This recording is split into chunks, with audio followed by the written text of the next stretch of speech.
ವೀಕ್ಷಕರೇ, ಇವತ್ತಿನ ಈ ವಿಶೇಷ ಕಾರ್ಯಕ್ರಮ ರಾಯರ ರಾಜಕುಮಾರ ಕಾರ್ಯಕ್ರಮಕ್ಕೆ ಒಂದಷ್ಟು ಅತಿಥಿಗಳು ಬಂದಿದ್ದಾರೆ. ಅಣ್ಣಾವರ ಜೊತೆಯಲ್ಲಿ ಇದ್ದವರು, ಅಣ್ಣಾವ್ರನ್ನ ಕಣ್ಣಾರೆ ಕಂಡವರು, ಅಣ್ಣವ್ರ ಜೊತೆ ಓಡಾಡಿದಂಥ ಒಂದಷ್ಟು ಒಡನಾಡಿಗಳು. ಈ ಥರ ಒಂದು ಕಾರ್ಯಕ್ರಮ ಮಾಡ್ತಾ ಇದ್ದೇವೆ. ಅಣ್ಣವರ ಒಂದು ಅಷ್ಟು ವಿಚಾರಗಳನ್ನು ಸಮಾಜಕ್ಕೆ ತೋರಿಸ್ಬೇಕು, ಹೇಳಬೇಕು ಅನ್ನೋ ಕಾರ್ಯಕ್ರಮವನ್ನು ಮಾಡ್ತಿದ್ದೀವಿ ಅಂತಂದಾಗ ಎಲ್ಲರೂ ಕೂಡ ಕೈ ಜೋಡಿಸಿದಂಥವ್ರು, ನಮ್ಮ ಕಾರ್ಯಕ್ಕೆ ಜೊತೆ ನಿಂತೀವಿ ಅಂತ ಹೇಳಿದವರು, ಅವ್ರನ್ನ ವೆಲ್ಕಮ್ ಮಾಡುವಂಥ ಸಮಯ. ಪ್ರವೀಣ್ ನಾಯಕ್ ಸರ್ ಸಾಕಷ್ಟು ವರ್ಷಗಳ ಕಾಲ ಅಣ್ಣವ್ರ ಜೊತೆ ಪಳಗದಂಥವ್ರು, ಅಣ್ಣವರ ಕಾಲದಲ್ಲಿ ಅವರ ಜೊತೆ ಸಿನಿಮಾಗಳನ್ನ ಮಾಡಿದಂಥವ್ರು, ಅವರ ಫೋಟೋಗ್ರಫಿ ಮೂಲಕ ಸಾಕಷ್ಟು ಪ್ರೇರಣೆಯನ್ನು ಪಡೆದಂಥವ್ರು ಕೂಡ. ಸರ್, ತಮಗೆ ಕಾರ್ಯಕ್ರಮಕ್ಕೆ ಸ್ವಾಗತ.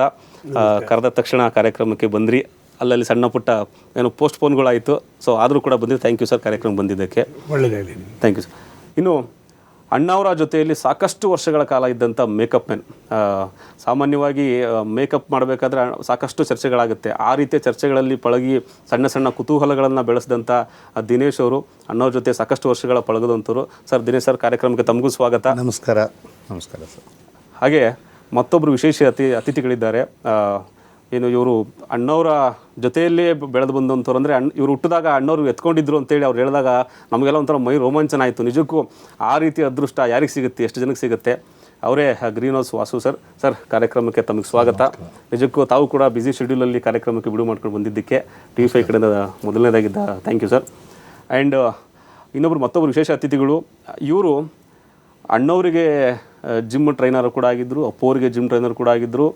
ಅಣ್ಣವ್ರನ್ನ ಇಳಿ ವಯಸ್ಸಿನಲ್ಲಿ ಕೂಡ ಜಿಮ್ ಕಳಿಸಿ ಅವ್ರನ್ನ ವರ್ಕೌಟನ್ನು ಮಾಡಿಸಿ ಅವರನ್ನು ಆರೋಗ್ಯವಾಗಿ ಇಡುವಂಥ ಕೆಲಸವನ್ನು ಮಾಡಿದಂಥವ್ರು ಅಪ್ಪು ವೆಂಕಟೇಶ್ ಸರ್. ಸರ್, ಕಾರ್ಯಕ್ರಮಕ್ಕೆ ತಮಗೂ ಕೂಡ ಆತ್ಮೀಯವಾದ ಸ್ವಾಗತ. ನಮಸ್ಕಾರ. ಎಸ್ ಸರ್, ನಿಜಕ್ಕೂ ಇವತ್ತೊಂದು ನನ್ನ ಜೀವನದಲ್ಲಿ ಸೌಭಾಗ್ಯ ಅಂತ ಹೇಳ್ಬೋದು. ಎಲ್ಲರ ಅಣ್ಣವ್ರನ್ನ ಜೊತೆಯಲ್ಲಿ ಓಡಾಡಿದವರು, ಅವ್ರ ಕೈ ಹಿಡ್ಕೊಂಡು ಬಂದಂಥವ್ರು, ಅವರ ಆಶೀರ್ವಾದ ಪಡೆದಂಥವ್ರು, ನೀವೆಲ್ಲರೂ ಸೇರಿ ನನ್ನ ಈ ಒಂದು ಪ್ರಯತ್ನಕ್ಕೆ, ನಮ್ಮ ಸಂಸ್ಥೆಯ ಒಂದು ಪ್ರಯತ್ನಕ್ಕೆ ಕೈ ಜೋಡಿಸಿದ್ದೀರಿ. ದಯವಿಟ್ಟು ಮೊದಲನೇದಾಗಿ ನಿಮ್ಮೆಲ್ಲರೂ ಕೂಡ TV5 ಸಂಸ್ಥೆಯಿಂದ ಥ್ಯಾಂಕ್ ಯು ಅನ್ನ ಹೇಳ್ತಾ, ಇವತ್ತಿನ ವಿಶೇಷ ಕಾರ್ಯಕ್ರಮ ಅಂತ ತಮ್ಮೆಲ್ಲರಿಗೂ ಆಗಲೇ ಗೊತ್ತಿದೆ. ಅಣ್ಣವರ 97ನೇ ವರ್ಷದ ಹುಟ್ಟುಹಬ್ಬದ ಪ್ರಯುಕ್ತ ಒಂದು ಕಾರ್ಯಕ್ರಮ, ಒಂದು ಅಭಿಯಾನವನ್ನು ಸ್ಟಾರ್ಟ್ ಮಾಡಿದ್ದೀವಿ. ಆ ಅಭಿಯಾನ ಹೆಂಗೆ ಅಂತಂದರೆ ಕೇವಲ ಒಂದು ವಾರಕ್ಕೋ ಅಥವಾ ಅವತ್ತಿನ ಕಾರ್ಯಕ್ರಮಕ್ಕೋ ಸೀಮಿತ ಅಷ್ಟೇ ಅಲ್ಲ. ಅದು ವರ್ಷಾನುಗಟ್ಟಲೆ ಅಭಿಯಾನ ಆಗಬೇಕು, ಜನರಿಗೆ ತಲುಪಬೇಕು, ಯುವ ಪೀಳಿಗೆಯಿಂದ ಹಿಂದಿನ ಪೀಳಿಗೆವರೆಗೂ ಅದೆಲ್ಲರೂ ತಲುಪಬೇಕು ಅನ್ನೋದು. ಸೊ ಆ ನಿಟ್ಟಿನಲ್ಲಿ ನಾವೀಗೊಂದು ಕಾರ್ಯಕ್ರಮ ಸ್ಟಾರ್ಟ್ ಮಾಡಿದ್ವಿ. ಪ್ರತಿ ವಾರ ಕೂಡ ಸಾಗ್ತಾ ಇರುತ್ತೆ. ಸೊ ಈ ವಾರ ಮೊದಲ ಅತಿಥಿಗಳಿಗೆ ತಾವೆಲ್ಲರೂ ಬಂದಿದ್ದೀರಿ. ಮೊದಲನೇದಾಗಿ ಪ್ರವೀಣ್ ನಾಯಕ್ ಸರ್, ನಿಮ್ಮಿಂದನೇ ನಾನು ಪ್ರಾರಂಭ ಮಾಡ್ತೀನಿ. ಇವತ್ತಿನ ಈ ಉದ್ದೇಶ, ಇವತ್ತಿನ TV5 ಕಾರ್ಯಕ್ರಮ ಹಾಗೂ ನೀವೊಂದೆರಡು ಮಾತುಗಳು. ಅಣ್ಣವ್ರ ಬಗ್ಗೆ ಮಾತಾಡೋಕ್ಕೆ ನಾನು ತುಂಬ ಚಿಕ್ಕವನು. ಎಷ್ಟು ವರ್ಷಗಳು ಅವ್ರ ಜೊತೆ ಕಳೆದ್ರು ಕೂಡ ಯಾಕೆ ಅಂತ ಹೇಳ್ತೀನಿ ಕೇಳಿ. ಪ್ರತಿ ಸಲ ನಾನು ಹೋದಾಗ ಒಂದು ವಿಷಯ ನನಗೆ ಅರ್ಥ ಆಗುತ್ತೆ, ಅಥವಾ ಒಂದು ವಿಷಯ ಭಾಳ ಅಚ್ಚರಿ ಅಂತಿರುತ್ತೆ. ರಾಜ್ಕುಮಾರ್ ಅವ್ರು ಇಲ್ಲಿದ್ದಾರೆ ಅಂತ ಅನ್ಸ್ಬೋದಿನಿ. ಇನ್ನೊಂದು ಸ್ವಲ್ಪ ದಿವಸ ಇನ್ನೊಂದು ವಿಷಯ ಏನೋ ಬರುತ್ತೆ, ಇದ್ರ ಮೇಲೆ ಇದ್ದಾರಪ್ಪ ಅದಲ್ಲ ಅಂತ. ಹಿಂಗೆ ಅಂದ್ಕೊಂಡು ಹಿಮಾಲಯದವರೆಗೂ ಹತ್ತದ ಮೇಲೆ ಇನ್ನು ಆಗಲ್ಲ ಅಂದ್ಕೊಂಡೆ ನಾನು. ಇವರೆಲ್ಲೋ ಇದನ್ನು ನಮ್ಗೆ ಹಿಡಿಯೋಕ್ಕಾಗಲ್ಲ, ನಮ್ಗೆ ಗೊತ್ತಾಗೋದು ಇಲ್ಲ ಅಂತ. ಯಾಕಂದರೆ ಅವರ ಮಾತುಗಳಿದೆಯಲ್ಲ, ತುಂಬ ತೂಕದ ಮಾತುಗಳು. ಬಸವಣ್ಣವ್ರು ಒಂದು ಮಾತು ಹೇಳಿದ್ದಾರೆ. ಬಸವಣ್ಣವರು ನುಡಿದರೆ ಮುತ್ತಿನ ಹಾರದಂತಿರಬೇಕು ಅಂತ. ಅವ್ರ ಮಾತು ಕೇಳ್ತಿದ್ರೆ ಒಂದು ಮುತ್ತಿನ ಹಾರ ಪೋಣಿಸ್ತಾ ಇದ್ರೆ ಹೆಂಗಿರುತ್ತೆ, ಒಂದೊಂದೇ ಮಣಿ, ಆ ಮುತ್ತುಗಳು ಒಂದೇ ಸಮನಾಗಿ ಪಳ ಪಳ ಪಳ ಪಳ ಪಳ ಅಂತಿರೋದಲ್ಲ, ಹಾಗೆ ಮಂತ್ರಮುಗ್ಧರಾಗಿ ಕೂತ್ಕೊಂಡ್ಬಿಡ್ತೀವಿ. ಆದರೂ ಸಾಕಷ್ಟು ಚರ್ಚೆಗಳು ಮಾಡಿದ್ದೀನಿ ನಾನು. ಭಾಳ ವಿಷಯಗಳನ್ನ ಅವ್ರ ಜೊತೆ ಅವ್ರು ಹೇಳಿ ಅನ್ನೋ ಉದ್ದೇಶಕ್ಕೆ ಎಲ್ಲೆಲ್ಲೆಲ್ಲೆಲ್ಲೆಲ್ಲೋ ಹೋಗ್ತೀವಿ. ಬಟ್ ಎಷ್ಟು ಸ್ಪಷ್ಟವಾಗಿ ಒಂದು ವಿಷಯ ಏನಪ್ಪ ಅಂದರೆ, ರಾಜ್ಕುಮಾರ್ ಅವ್ರದ್ದು ಅವ್ರ ಕನ್ವಿಕ್ಷನ್ಸ್ ಇದೆಯಲ್ಲ, ಅವ್ರ ನಂಬಿಕೆಗಳು, ಅವ್ರ ಆದರ್ಶದ ಬಗ್ಗೆ ಅವ್ರಿಗಿರೋ ಗುರಿ, ಇದು ಎಕ್ಸ್ಟ್ರಾರ್ಡಿನರಿ ಅನ್ಬೋದು. ಅಂದರೆ ಅದಕ್ಕೆ ಯಾವತ್ತೂ ಕಾಂಪ್ರಮೈಸ್ ಮಾಡಲ್ಲ ಅವರು. ನೋಡಿ, 50 ವರ್ಷದ ಮೇಲೆ ಅವರು ಸಿನಿಮಾದಲ್ಲಿ ಆ್ಯಕ್ಟ್ ಮಾಡಿದ್ರು ಕೂಡ ಅವರು ಒಂದೇ ಒಂದು ದಿನ ಕೂಡ, 50 ವರ್ಷಗಳಲ್ಲಿ ಒಂದು ದಿನ ಕೂಡ ಲೇಟಾಗಿ ಹೋಗಿಲ್ಲ. 9 ಗಂಟೆಗೆ ಶೂಟಿಂಗ್ ಶುರು ಆಗುತ್ತೆ ಅಂದರೆ 8:30 ವಿತ್ ಮೇಕಪ್ ಆ ಸೆಟ್ಟಲ್ಲಿ ಇರ್ತಾರೆ ಅವರು. ಯಾವ ಕಾರಣಕ್ಕೂ ಯಾವ ರೀತಿಯೂ ಸಬೂಬು ಕೊಡದೆ ಅವರು ತಪ್ಪಿಸ್ಕೊಂಡಿದ್ದೇ ಇಲ್ಲ. ಮಂತ್ರಾಲಯಕ್ಕೆ ಸಂಬಂಧಪಟ್ಟ ನಾವು ಓಪನಿಂಗ್ ಅಂತಂದಾಗ ಅಲ್ಲಿಂದ ಹೋದರೆ ನಮ್ಗೆ ಒಳ್ಳೆಯದಾಗುತ್ತೆ ಅಂತ ನಾವು ಅಂದ್ಕೊಂಡಾಗ, ಮಂತ್ರಾಲಯಕ್ಕೆ ಸಾಕಷ್ಟು ಕೇಳಿದ್ವಿ ನಾವು. ಮಂತ್ರಾಲಯ ಪಾತ್ರಕ್ಕೆ ಅವರು ಬೇಡ ಅಂದ್ರಂತೆ, ನಾನು ಆಗಲ್ಲ ಅಂದ್ರಂತೆ, ಈ ಥರ ಒಂದಷ್ಟು ವಿಷಯಗಳಿದೆ. ಆ ವಿಚಾರ ನಿಮಗಿರುವಂಥ ಅದು ನೋಡಿ, ಅವ್ರು ಬೇಡ ಅಂತ ಅವ್ರು ಹೇಳಿದ್ದಲ್ಲ. ಅದೇನಾಯಿತು, ಮಾಡಬೇಕು ಅಂತ ತೀರ್ಮಾನ ಆದಾಗ ಒಂದು ಪತ್ರಿಕೆಯಲ್ಲಿ ಬಂದಿತ್ತು ಅನಿಸುತ್ತೆ, ರಾಘವೇಂದ್ರ ಸ್ವಾಮಿಗಳ ಪಾತ್ರ ಮಾಡೋಕ್ಕೆ ರಾಜ್ಕುಮಾರ್ಗೆ ಏನು ಅರ್ಹತೆ ಇದೆ ಅಂತ ಬಂದ್ಬಿಡ್ತು. ಬಹುಶಃ ಅದು ಈ ಜಾತಿ ಆಧಾರದ ಮೇಲೆ ಏನಾರು ಮಾಡಿದ್ರು ಬರೆದಿದ್ರು, ಅದರಿಂದ ಡೀಟೇಲ್ಸ್ ಗೊತ್ತಿಲ್ಲ. ಬಟ್ ಆ ಒಂದು ಸಾಲು ಕೇಳಿದ ತಕ್ಷಣ ರಾಜ್ಕುಮಾರ್ ಅವ್ರಿಗೆ ಈ ಥರ ಒಂದು ಅವ್ರು ಒಂದೇನಂದರೆ ಯಾವ ವರ್ಗದವ್ರಿಗೂ ಬೇಜಾರು ಮಾಡೋಕ್ಕೆ ಇಷ್ಟಪಡಲ್ಲ ಅವರು. ಈ ಥರ ಆಯ್ತಲ್ಲ ಅಂತ ಹೇಳ್ಬಿಟ್ಟು ಆವಾಗ ಅವ್ರು ಅಂದ್ಕೋತಾರೆ ಈ ಥರ ಎಲ್ಲ ಬಂದಿದೆ ಮಾಡಬೇಕಾ ಅಂತ ಅನಿಸ್ಬಿಡುತ್ತೆ ಅವ್ರಿಗೆ ಅಷ್ಟೇ, ಮಾಡಬಾರ್ದು ಅಂತ ಅಲ್ಲ, ಈ ಥರ ಅಂದ್ಕೋತಿದ್ದಾರಲ್ಲ ಯಾಕೆ ಏನು ಮಾಡೋಣ ಅಂತ ಕೇಳ್ತಾರೆ. ಆವಾಗ ಭಗವಾನ್ ಅವರೆಲ್ಲ ಹೇಳ್ತಾರೆ, ಅವ್ರು ಹೇಳ್ತಾರೆ ಒಂದು ಕೆಲಸ ಮಾಡೋಣ, ನಾವು ನೀವು ತೀರ್ಮಾನ ಮಾಡ್ಬದ್ಲು ರಾಯರ ಮುಂದೆ ಹೋಗ್ಬಿಟ್ಟು ತೀರ್ಮಾನ ಮಾಡೋಣ ಅಂತ. ಅಲ್ಲಿ ಏನು ಮಾಡ್ತಾರೆ, ಆವಾಗ ಇದ್ದಿದ್ದು ರಾಜ್ಕುಮಾರ್, ಉದಯ್ ಕುಮಾರ್, ಕಲ್ಯಾಣ್ ಕುಮಾರ್ 3 ಜನ ಕುಮಾರತ್ರಯರು.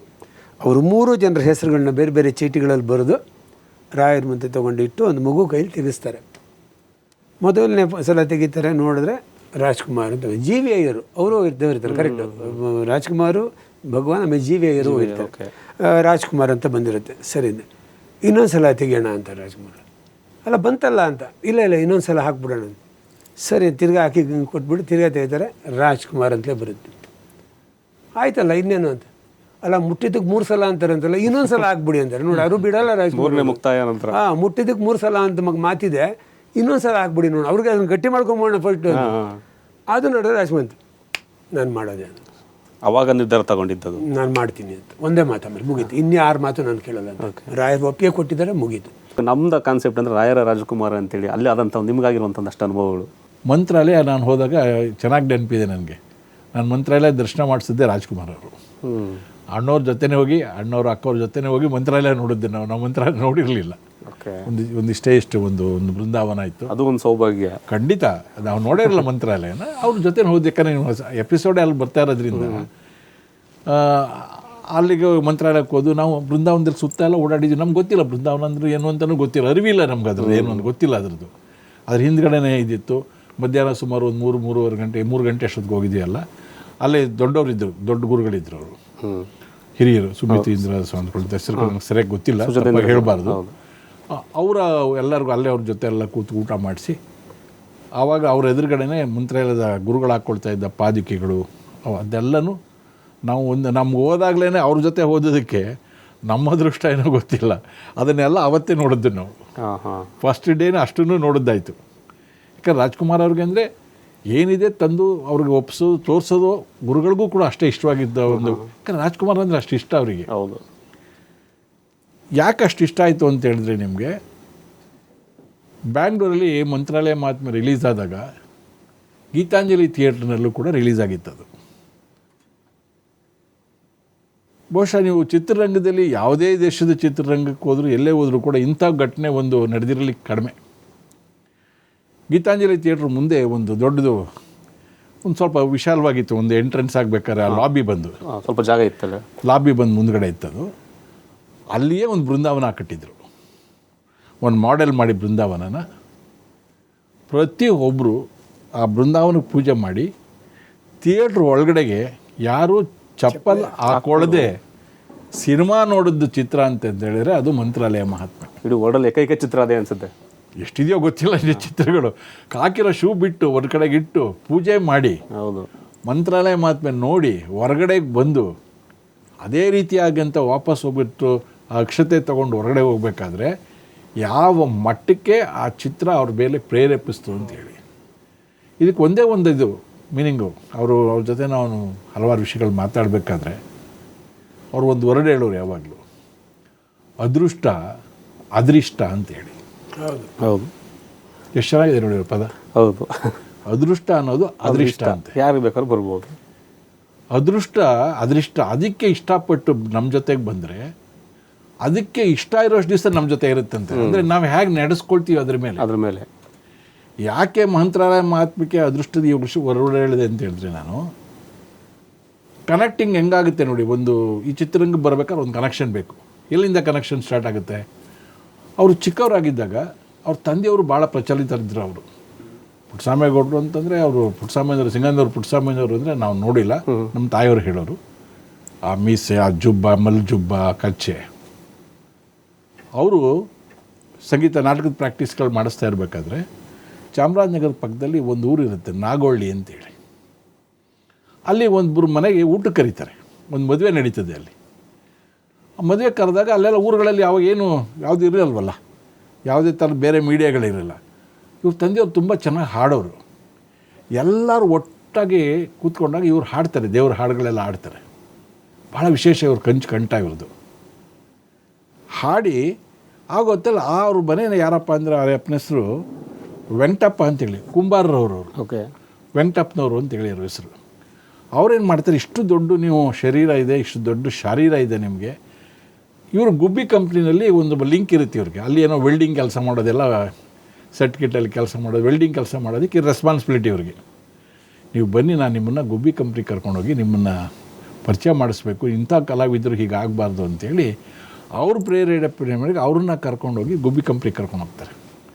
ಅಲ್ಲಿ ಇವ್ರ ಬಗ್ಗೆ ಎಲ್ಲ ನೋಡ್ಬಿಟ್ಟು ಮಾಡಿ, ಆಯಿತು ಸಣ್ಣ ಪುಟ್ಟ ಪಾತ್ರಗಳು ಮಾಡಲಿ ಏನಾದ್ರು ಇಷ್ಟ ಅಂದರೆ ಅಲ್ಲಿ ಅವ್ರ ಹೆಸರು ವೆಂಕಟಪ್ಪ. ಅವ್ರು ಭಕ್ತ ಕುಂಬಾರ ಮಾಡಿದ್ರು. ಭಕ್ತಿ ಪ್ರಧಾನ ಪಾತ್ರಗಳು ಮಾಡಬೇಕಾದ್ರೆ ಎಲ್ಲ ಲಿಂಕ್ ಬರಬೇಕು ನೋಡಿ ಮುಂದಿನ ಜನಾಂಗಕ್ಕೆ.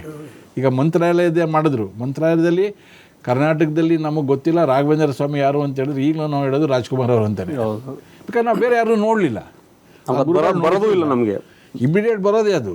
ಹೌದು. ಸೊ ಆ ಮಟ್ಟಕ್ಕೆ ಆ ವೆಲ್ಡ್ ಆಗಬೇಕಾದ್ರೆ ನೋಡಿ ಅದು ದೇವರು ಹೇಗೆ ಅದೇ ಹೇಳೋದು ಅದೃಷ್ಟ ಅನ್ನೋದಕ್ಕೆ. ಅಯ್ಯಪ್ಪ ಅವ್ರು ಕರ್ಕೊಂಡೋಗಿ ಅವ್ರ ಹೆಸರು ವೆಂಕಟಪ್ಪನೇ. ರಾಘವೇಂದ್ರರು ವೆಂಕಟ ಅದೇ ಅನ್ವರ್ಥನಾಮ ಅದೇನೇ ಅವ್ರದ್ದು. ಅಲ್ಲಿಗೆ ಕರ್ಕೊಂಡೋದ್ರು. ಭಕ್ತ ಕುಂಬಾರದಲ್ಲಿ ನೋಡಿದ್ರೆ ಅದೇ ಆ ಕುಂಬಾರನೊಬ್ಬ ಅಲ್ಲಿಗೆ ಕರ್ಕೊಂಡೋದಕ್ಕೆ ಏನೋ ಗೊತ್ತಿಲ್ಲ, ಭಕ್ತ ಕುಂಬಾರ ಮಾಡಿದ್ರು ಏನೋ. ಅಂದರೆ ಅದೃಷ್ಟ ಯಾವ ಮಟ್ಟಕ್ಕೆ ದೇವರು ಸೇರಿಸ್ತಾರೆ ಅಂತ ಹೇಳೋದಕ್ಕೆ ಜಸ್ಟ್ ಇದೊಂದು ಉದಾಹರಣೆ. ನಮ್ಗೆ ಗೊತ್ತಿರೋದಿಲ್ಲ, ಎಲ್ಲೋ ಏನೋ ಒಂದು ಸ್ಮಾಲ್ ಅಟಮ್ ಇರುತ್ತೆ, ಸೀಡ್ ಇರುತ್ತೆ, ಅದು ಯಾವಾಗ ಸ್ಪ್ರೌಟ್ ಆಗುತ್ತೆ ಗೊತ್ತಾಗೋದಿಲ್ಲ. ಅದಾಗಿ ರಾಜ್ಕುಮಾರ್ ಅವ್ರನ್ನ ನಾವು ಹೋಗ್ಬೇಕಾದ್ರೆ ಮಂತ್ರಾಲಯದಲ್ಲಿ ಹೋದಾಗ ಇವರು ಸಂಜೆ ಆಯಿತು. ಸಂಜೆ ಆದ ತಕ್ಷಣ ಅಲ್ಲೆಲ್ಲ ದರ್ಶನ ಎಲ್ಲ ಮುಗಿದ ಮೇಲೆ ಇವರು ಒಂದು ನಮಗೇನಂದರೆ ಆಸೆ, 1,00,000 ಜನ ಇರಲಿ ಅಲ್ಲಿ, ಅಷ್ಟು ವರ್ಷ ನೋಡಿರಲಿ, ಪುನಃ ನೋಡಿದ್ರೆ ಅವ್ರೊಬ್ಬರನ್ನೇ ನೋಡೋದು, ಬೇರೆ ಯಾರನ್ನೂ ನೋಡ್ತಾ ಇರಲಿಲ್ಲ ನಾವು. ಅದು ನಮಗೆ ಅವರಲ್ಲಿದ್ದ ಕೆಪಾಸಿಟಿ, ಆ ಮುಖಕ್ಕಿದ್ದ ಚರ್ಯೆ ಮತ್ತು ಆ ಮ್ಯಾಗ್ನೆಟಿಕ್ ಅಟ್ರಾಕ್ಷನ್ನು ನಾವು ಎಷ್ಟೇ ನೋಡಿದ್ರೆ ಅವರೇ ನೋಡೋದು, ಬೇರೆ ಏನು ಚಾನ್ಸಸ್ ಇಲ್ಲ. ಅವ್ರ ಮೂಮೆಂಟು, ಕೈ ಹಿಂಗಲ್ಲಿ ಅದನ್ನು ನೋಡೋದು ಅಷ್ಟೇ ಕೆಲಸ, ಬೇರೆ ಏನಿಲ್ಲ. ತಾವುಗಳೆಲ್ಲ ಅದೇ ಮಾಡಿ, ಎಲ್ಲರೂ ಅದೇ ಕೆಲಸ ಮಾಡೋದು. ಆವಾಗ ಅವರು ಸಂಜೆ ಮಲಗಬೇಕಾದ್ರೆ ಒಂದು ಚಾಪೆನ ಎತ್ಕೊಂಡು, ಚಿಕ್ಕದು ನಾವು ಊಟಕ್ಕೆ ಕೂತ್ಕೊಳ್ತೀವಲ್ಲ ಆ ಥರ ಚಾಪೆ ತೊಗೊಂಡು ಒಳಗಡೆ ಹೋಗ್ತಾ ಇದ್ರು. ಇದು ಮಂತ್ರಾಲಯದಲ್ಲಿ ಅವತ್ತೇನೆ ಮಂತ್ರಾಲಯಕ್ಕೆ ಹೋದಿನ ಏಪ್ರಿಲ್ ಡಿಸೆಂಬರ್ 24th ಇಯರ್ ಮರ್ತೋಗಿದೆ. ಸಮ್ವೇರ್ ಇನ್ 74 ಅಥವಾ ಏನೋ ಇರ್ಬೋದು. ಮೈ ರಿಲೀಸ್ ಆ ಸಮಯ 100 days ಒಳಗಡೆಗೆ ಹೋಗ್ತಾಯಿದ್ರು. ನಾನು ಹೇಳಿದ್ನಲ್ಲ, ನನಗೆ ಅವ್ರು ಏನು ಚರ್ಯೆ ಮಾಡಿದ್ರು ಅದನ್ನು ಅಬ್ಸರ್ವ್ ಮಾಡೋದೇ ನಮ್ಮ ಕೆಲಸ ಅಂತ. ಆಮೇಲೆ ಕೇಳಿದೆ, ಇದು ಅಕ್ಕ ಅಲ್ಲಿ ಹೊರಗಡೆ ಹೋದರು ಅಕ್ಕಂಗೆ. ಇಲ್ಲ ಕಣ, ಅವರು ಹೊರಗೆ ಒಳಗಡೆ ಮಾಮ ಹೊರಗಡೆ ಹೋಗಿ ಮಲ್ಕೊಳ್ತಾರೆ ಅವರು. ಅವರೊಬ್ಬರಿಗೇ ಮಂತ್ರಾಲಯದಲ್ಲಿ, ನಮಗೆ ಗೊತ್ತಿದ್ದ ನಾಲೆಡ್ಜಲ್ಲಿ, ಮಂತ್ರಾಲಯದ ವೃಂದಾವನದಲ್ಲಿ ರಾಜ್ಕುಮಾರ್ ಅವರಿಗೆ ಮಲ್ಕೊಳ್ಳಿಕ್ಕೆ ಅಲ್ಲೇ ಹೋಗಿ ದೇವರ ಆ ಒಂದು ಗರ್ಭಗುಡಿನಲ್ಲಿ ಅಂದರೆ ಆ ಸ್ಥಳದಲ್ಲಿ ಮಲ್ಕೊಳ್ಳೋದಕ್ಕೆ ಅವ್ರಿಗೆ ಅವಕಾಶ ಸಿಕ್ಕಿತ್ತು ಅಂದಮೇಲೆ ಯೋಚನೆ ಮಾಡಿ, ಇವತ್ತು ದಿವಸ ನಾವು ಮಂತ್ರಾಲಯಕ್ಕೆ ಹೋದಾಗ ಆ ಕ್ಯೂಲ್ ನಿಂತ್ಕೊಂಡು ಅಲ್ಲಿ ಒಳಗಡೆಗೆ ಹೋಗ್ಬೇಕಾರೆ ಏನೇನೇನು ಫ್ರೆಂಡ್ಸ್ಗಳಾಗಬೇಕು ಅಂತ, ಅದರಲ್ಲಿ ಅವ್ರನ್ನ ಆ ಮಟ್ಟದಲ್ಲಿ ಅವ್ರನ್ನ ಅಲ್ಲಿ ನೋಡಬೇಕಾದ್ರೆ